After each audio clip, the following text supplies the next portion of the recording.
Hi, I'm Kelsi with Peacock Family Chiropractic, a Max Living Health Center in Fishers.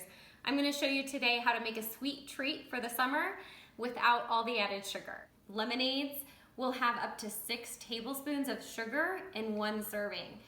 That is a lot of sugar for any adult, let alone a child.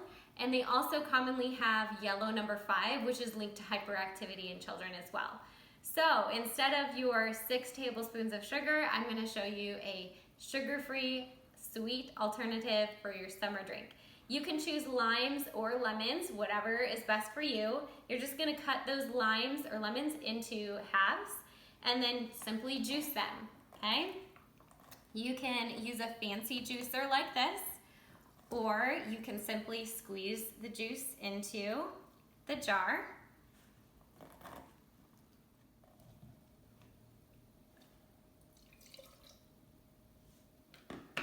I'm just going to add about 6 to 10 drops of stevia. You can find stevia at Kroger or any health food store, and a little bit goes a long way. They say 1/8 of a teaspoon is equal to a cup of sugar, so it is very sweet. Like a few drops will sweeten your cup of coffee in the morning.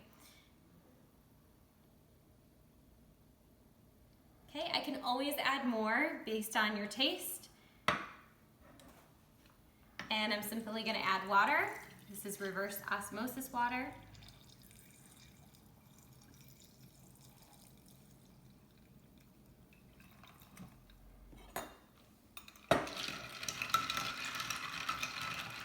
Stir it up and give it a taste. It's good. Enjoy.